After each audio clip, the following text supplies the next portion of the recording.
muerte no me va a poder decir nada, porque la muerte es eso, la muerte. La muerte es la envidiosa de los que tuvimos una vida, y no sabe la envidia que le da cuando ve que otra gente va a despedirse del que se está llevando, cuando escucha a esa gente hablar y decir cosas bonitas del muerto. No sabe usted, Martín, toda la rabia que siente la muerte por cada lágrima que se derrama por un finado, porque nunca nadie va a derramar una lágrima por ella. El día de hoy voy a conversar con un cuentero profesional, un joven escritor que ha dedicado buena parte de sus 33 años a contar historias tanto de forma oral como también escrita. Con 7 libros a su haber, un programa de televisión y una escuela de cuentacuentos donde se dedica a formar nuevos cuenteros. Su nombre es Andrés Montero y este año recibió el premio a la mejor obra literaria por este libro que tengo acá en mis manos, La muerte viene estilando, un compendio de historias que parecen sondear ese Chile profundo donde las horas pasan más lentas y la muerte puede venir estilando.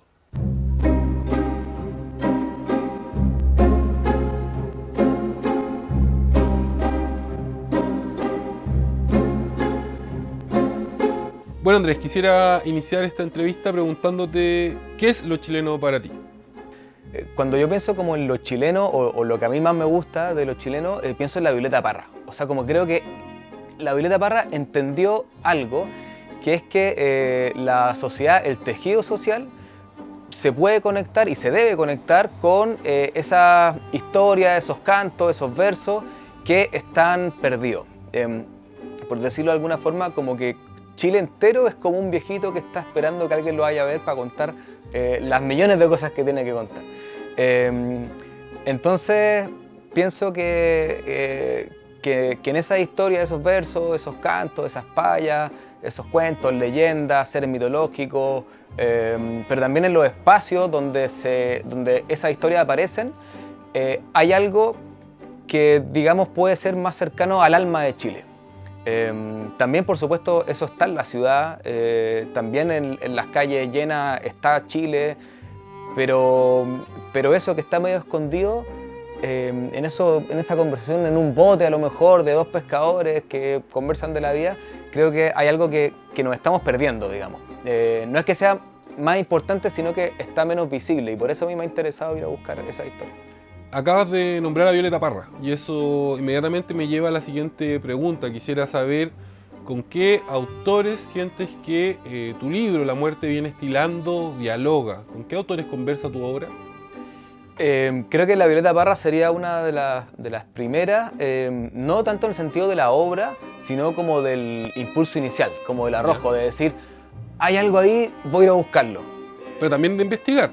Claro, por lo mismo, por la investigación, y también porque ella se iba a pata, o sea, como era una viajera que iba escuchando, en este caso sobre todo canto y verso, más que poesía o historia, pero el arrojo, el espíritu es el mismo, es decir, hay algo acá que es valioso y que si no lo voy a buscar se va a perder porque el que posee eso tiene mucha edad y se va a morir. Y no estamos seguros de que haya traspasado eso a la generación siguiente o que esa generación le haya puesto la atención debida. En ese sentido siento que no me siento heredero de la Violeta Parra, pero sí siento que hay como un espíritu que a mí me anima. Claro. Que yo creo que es el mismo que animó a la Violeta Parra. Bueno, pensando en otros autores también, hay un diálogo, yo siento, con Oreste Plat, que fue un recopilador muy importante. También en el sentido como de ese espíritu de ir a buscar, más que en el tratamiento de esa historia. Y luego, bueno, siempre son muchos los autores como y los artistas, pero también en el sentido como del espíritu social o del compromiso, para mí Víctor Jara es como un referente total. O sea, cuando él dice, mira, yo no soy un artista, yo soy un trabajador de la cultura, yo digo, pucha, que lo hice bien. Porque ahí habla de que Víctor Jara, efectivamente, aunque él no lo diga, era un artista increíble, o sea, tocaba increíble la guitarra, cantaba, era actor, era director, hacía muchas cosas, pero sobre todo tenía una mirada, que finalmente es lo que tiene que tener, creo yo, un artista para tener algo que decir, porque tener algo que contar no basta, hay que tener algo que decir. Y entonces yo me fijo en la mirada que tenía la Violeta Parra, en la mirada que tenía Víctor Jara. Y después siento que mi obra dialoga con otros autores más contemporáneos que quizás estamos como buscándole, apretando como una tecla más o menos parecida. Pienso, por ejemplo, en Christian Heyse, con Pobres Diablos, y toda como su recuperación de la figura del diablo, que es el ser mitológico más importante de Chile. Él lo hace desde otro lugar, más punk, más rebelde, a mí me encanta.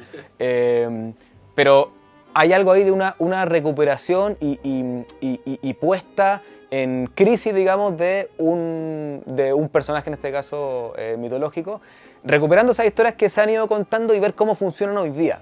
Hay algo que no quiero pasar por alto. Acabas de decir que el diablo es el ser mitológico más importante de nuestro país y me encantaría que justifiques esta afirmación que acabas de hacer. Yo recorriendo y preguntándole a la gente, que es un poco mi trabajo, oiga, ¿qué se cuenta por aquí? ¿Qué leyenda hay? Te aparece la Lola en el norte, en la cordillera en general, te hablan de la Llorona en todas partes, pero por lejos el ser que está presente siempre y que todos tienen una historia de un pacto, de un vecino que se enriqueció, es el diablo.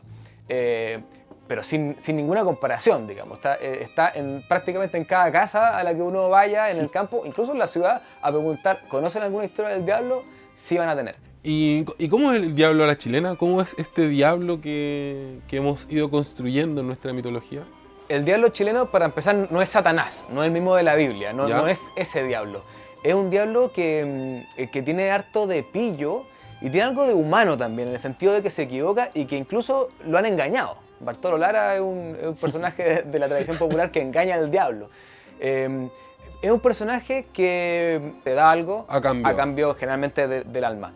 Pero este diablo también aparece en los cuentos populares como alguien a quien se puede vencer y se vence con generalmente la gente no se da cuenta de que es el diablo. La historia más típica, más icónica es que hay una fiesta, un baile de cueca en el campo y llega un forastero que nadie conoce, que baila súper bien, tiene un sombrero, un diente de oro y la gente medio que sospecha y baila tan bonito que de repente, en algunas versiones, la chiquilla con la que está bailando empieza como ya a levitar de lo bien que baila y de repente alguien dice, Ave María, qué lindo que baila el forastero. Y cuando dice Ave María, revienta el diablo. Claro, y sale azufre y todo. Entonces es un diablo que casi nunca logra concretar su misión o lo que él quiere, su deseo que llevarse el alma. Se lo vence con el ingenio generalmente y también con la religiosidad. ¿Sí? Claro, por ejemplo, el Ave María, eso es lo que le hace reventar porque aparece la figura divina. Y en muchas partes hay una cruz en un cerro, en todas partes donde uno va. Y cuando uno le pregunta ¿por qué está esa cruz? No, porque ahí se aparecía el diablo. Hacía prédica, la gente no iba a la misa, entonces pusimos la cruz y ya no se aparece más. Y entonces también en esta búsqueda que yo he realizado, pero también escuchando tantas historias del diablo, uno se da cuenta de que Chile es un país mucho más religioso de lo que parece. Lo que pasa es que la religiosidad chilena, la Iglesia Católica evidentemente ha ido perdiendo mucha importancia, pero la religiosidad popular está más presente que nunca. Lo que pasa es que en la ciudad nos cuesta un poco verla, a lo mejor no está tan clara, igual está Romualdito y todo eso, pero en los campos la religiosidad está súper presente y está relacionada con vencer al mal. Quizá más que con un dogma de que hay que ir siempre porque si no Dios se va a enojar. Entonces yo creo que por eso el diablo es tan importante, porque la religiosidad, donde hay mucha religión hay mucho diablo, o donde hay mucho diablo hay mucha religión. Algo que también me interesa conocer de ti es si siempre quisiste ser escritor o barajaste como otras posibilidades de carrera profesional. No es fácil, yo lo sé. Entonces me gustaría saber si de chico tenías como esta necesidad de escribir y de llegar a convertirte en un escritor. La escritura llega como súper chico. Yo tenía 8 años, había aprendido ya a escribir y yo le contaba cuentos a mi papá, porque mi papá me contaba cuentos a mí en las noches, pero a veces llegaba súper cansado de la pega, trabajaba mucho en esa época, entre las 10 de la noche, yo estaba esperando que me contara algo y durante el día yo me preparaba lo que le iba a contar que me había pasado, que era mentira y que yo pensaba que él me creía. No, que hoy día fui, me encontré con no sé qué, y un perro me llevó a... y le contaba esas cosas y un día que mi papá venía muy cansado, supongo, y aparte imagínate escuchar a un cabro chico hablando. Entonces me dice, Peladito, ¿por qué no escribe esto? Porque yo ya he aprendido a escribir. En el fondo yo creo que para sacarse un poco el cacho de tener que escuchar. Entonces yo escribí un cuento y como quedó bueno, después lo presenté al concurso del colegio y me dieron un premio y me imagino que por ahí me fui como motivando. Entonces cuando dejé de decir que quería ser futbolista, empecé a decir que quería ser escritor. Entonces en realidad es lo único que he querido ser. Y quisiera saber qué es lo que te gusta del acto de contar historias como para querer dedicarle la vida a esto, ¿no? ¿Cuál es la magia que hay detrás del acto de contar historias? Porque tú lo haces tanto de forma escrita como de forma oral. Lo que más me gusta es el encuentro. Cuando alguien cuenta un cuento necesita que haya gente, porque si no el cuento no existe. Y ese encuentro que hemos ido perdiendo por distintas razones, el encuentro cara a cara, etc., sucede y a la gente le gusta y se entusiasma y después quiere contar o llega a la casa y cuenta, oye, te escuché un cuento que se trataba de esto y a lo mejor en vez de ver, no sé, la tele o Netflix, está un ratito que sea contándole la historia que le contaron. Por eso yo cuento mucho cuentos de tradición oral, sobre todo, porque son fáciles de recordar para que sigan viviendo. Entonces, creo que el encuentro es lo que más me gusta porque eso va asociado a la resistencia. Es como... me resisto a creer que ya no somos capaces de encontrarnos, que no somos capaces de estar 40 minutos sin mirar el celular. Me resisto a creer que no es posible escuchar un cuento sin... Yo no ocupo nada, o sea, cuento así como estoy ahora sentado en una silla, sin el libro. Y eso funciona. Entonces, digamos, mi militancia no la he hecho en la escritura, la he hecho en la narración oral, que es de decir, esto vale la pena y nos gusta. Porque si yo viera que a nadie le gusta, bueno, haría otra cosa. Pero a la gente le gusta. Entonces estoy en esa militancia como de defender el encuentro porque es resistencia y porque genera tejido social, finalmente. Claro. Y de la palabra escrita me cuesta un poco decirlo porque a mí es lo que más me gusta hacer. O sea, yo me siento a escribir y puedo estar horas concentrado, lo paso increíble. Es puro hedonismo, yo creo. Lo paso bien, es placentero. Obviamente, cuando ya lo fui tomando como un camino más profesional, fui entendiendo que había que tener algo que decir y creo que lo que más me gusta ahora de escribir es el hecho de poder compartir una mirada.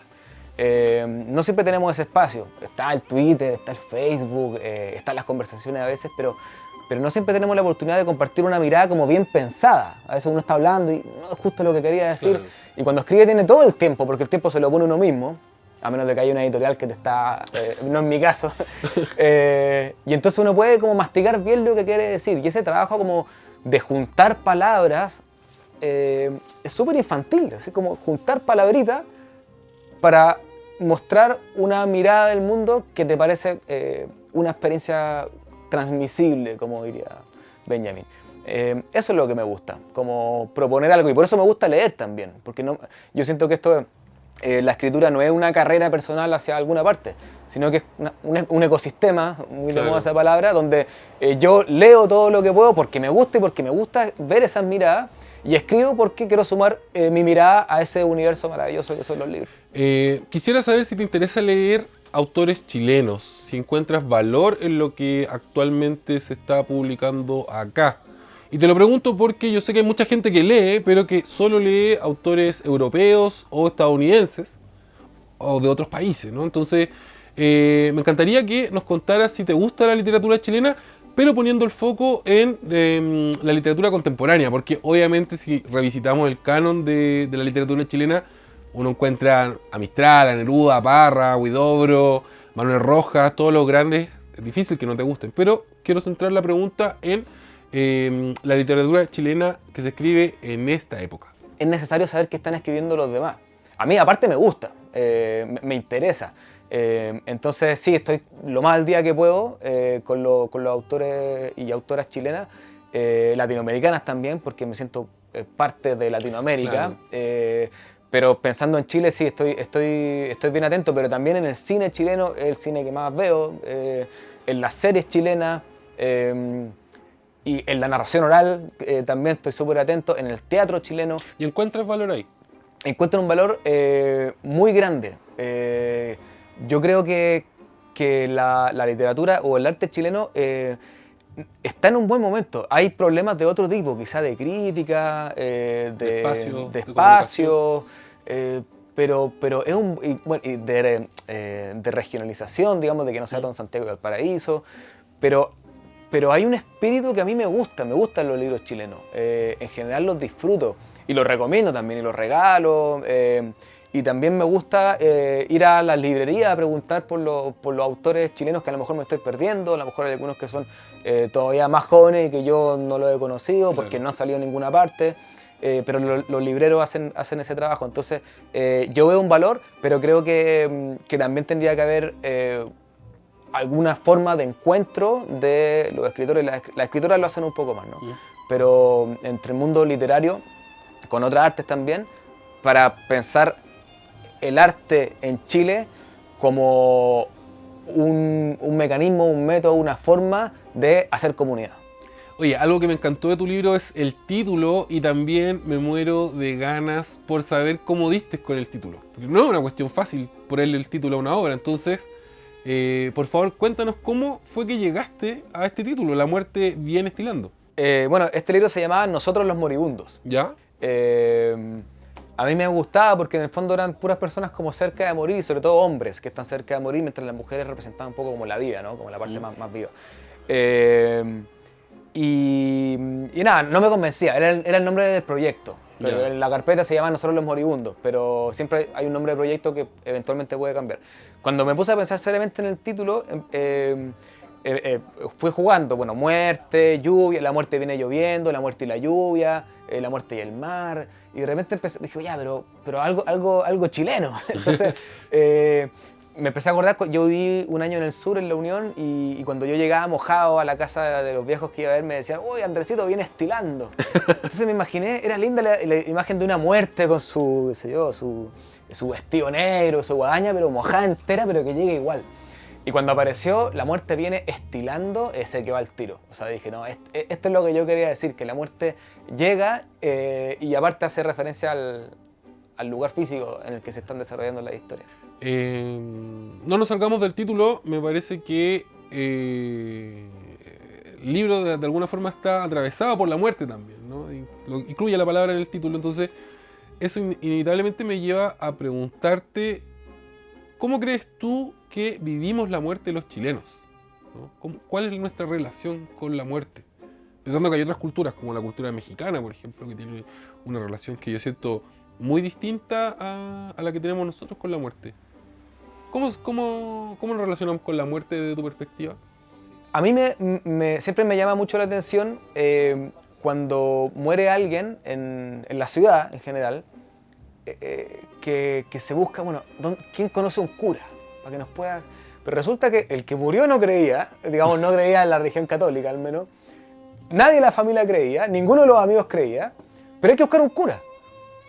Entonces ahí uno ve como que la imposición de una religión, esto ya yéndonos como muy en la volada hacia atrás, hacia 500 años, pero cuando llega una religión, nos quitan, estoy tomando el nosotros mestizo, digamos, indígena, mestizo, nos quitan una forma que teníamos de hacer las cosas que nos hacía sentido, y ahora que la Iglesia Católica en el fondo ya dijo, ya hasta acá llegamos, porque la gente ya no le interesa, no le hace sentido, no nos acordamos de cómo era. Entonces, tiene que ser el cura porque no nos acordamos cómo lo hacíamos, al menos en la ciudad, pero incluso en algunos pueblos, ¿no? Entonces uno dice, pero ¿por qué tiene que venir un cura? Yo no es que tenga algo en especial contra la iglesia ni contra los curas en particular, sino que me llama la atención, estoy pensando en el deudo. Porque es que, entonces, ahí es donde yo pensaba, bueno, pero ¿teníamos forma de despedir a los muertos? Y sí, pues teníamos. Acá hay algunos ritos que todavía hay, como lo de las monedas en los ojos. Eso viene de Grecia, pero también se hacía en Chile. Está la idea de que en Chiloé, por ejemplo, hay un puente de la ánima donde se supone que llega el alma para llamar al barquero que te va a llevar por el río de la vida y la muerte, que también se relaciona con el mito de Caronte, ¿no? El Caronte, claro. Entonces, teníamos una vez en una entrevista con gente de Concepción hablando del libro, me empezaron a contar algo que yo no sabía, que es que cuando uno de los entrevistadores era chico, se acordaba de que ponían abajo del ataúd una cuerda con distintas lanitas, y él no sabía por qué hacían eso, pero se acordaba. Después me escribió y me dijo, oye, averigüé, y es porque cada nudo es uno de los pasos hacia el cielo. O sea, imagínate lo bonito que es eso, y lo simbólico y lo ritual que es, para que la pena sea, se pueda sobrellevar con el apoyo de la tradición Claro. y del presente. Entonces, en general yo diría que en Chile, siendo súper generalista, no hemos olvidado un poco de que la muerte es parte de la vida y que por lo tanto se celebra. Y la celebración es el ritual. Obviamente va a dar pena, obviamente uno se puede sentir solo cuando parte a alguien, pero en el fondo era una celebración. En el mundo indígena sigue siendo así, ¿no? Claro. Y en el mundo que estamos nosotros, que como occidental, pero como medio, ni siquiera somos como realmente occidentales, estamos como a medio camino, entonces Claro. nos quedamos como sin nada. Y yo por eso creo que es importante como recordar los rituales. Por último, para saber que existían. Tu libro es un libro de cuentos, pero tiene una peculiaridad, que es que todos los cuentos están conectados. Entonces, nosotros también lo podríamos leer como si fuera una novela. Y quisiera que nos expliques y que nos cuentes también, ya que estoy conversando con un cuentero profesional, ¿de dónde viene este recurso? ¿No? ¿Dónde lo viste? ¿De dónde lo tomaste? Cuéntanos eso. Yo había leído La Ciudad, la primera novela de la trilogía involuntaria de Mario Lebrero. Ahí hay un personaje que llega a una ciudad y como que le asignan tareas, pero él es un desconocido. Creo que fue ese como el punto de partida de imaginarme a alguien que llegaba a algún lugar y que lo tomaban por otra persona. Claro. Eh, Que así abre el libro. Que así abre el libro, claro. Entonces ese cuento se llama El Velorio, un hombre que llega, se pierde en el campo, en el centro sur chileno y llega a un velorio y lo confunden con otra persona y él al principio intenta como desmentirlo, pero después como que se va quedando en ese personaje, como que le gusta un poco que Claro. hace ahí. Y yo escribí ese cuento que, por eso para mí es un libro de cuentos, porque ese era un cuento, escrito, terminado, de hecho sacó un segundo o tercer lugar en un concurso de Providencia, y eso fue el 2017. Ya. 2017, sí. Y queda guardado ese cuento en un cajón, o una carpeta de computador, para ser más específico. Y yo estaba escribiendo otras cosas, escribí entre medio taguada, y de pronto el año 2020 nos quedamos todos encerrados y la muerte empieza a aparecer muy fuerte en todas partes, en la tele, hablando de cuántos muertos había. Y creo que ahí como que viene esta idea, como este cuento hablaba de la muerte. La muerte es un personaje muy importante en los cuentos de tradición oral, entonces a mí me ha gustado mucho. Tengo un espectáculo donde cuento cuentos de la muerte, cuentos de tradición, no mío. Y entonces empecé a pensar en la muerte como un personaje que atravesara distintas historias. Claro. A raíz de este primer cuento empiezan a salir los demás. Ya había aparecido un lugar, algunos personajes. Y lo primero que hice fue este cuento del velorio. Hice algo que nunca había hecho, que me gustó mucho la experiencia, que fue hacer un cuento espejo. O un cuento mariposa, si se podría llamar. Que en el fondo es el mismo cuento, pero del otro lado. Por eso escribí La Revuelta, que es como el mismo cuento, pero al revés. Que es a otro personaje que lo dejan de reconocer. Claro. A este lo reconocen como otro, a este lo dejan de reconocer. Que es el tercer cuento de la muerte viene estilando. Yo sé que el premio de las mejores obras literarias es muy conocido entre autores, editores, entre todo el ecosistema del libro. Sin embargo, tengo la sensación, la impresión, de que la gente de a pie no conoce la importancia de este premio y, considerando que tú te lo ganaste la categoría cuentos, quisiera que nos cuentes, ¿no? ¿Qué tan importante fue para ti haber recibido este premio, que es uno de los premios que más dinero entrega a los escritores que se lo ganan? Bueno, para mí el hecho de que me hayan dado el premio Mejor Obra Literaria en la categoría de cuento es como un sueño igual, porque uno obviamente no escribe para ganarse premios, pero es verdad que los premios ayudan mucho a que la gente conozca la obra.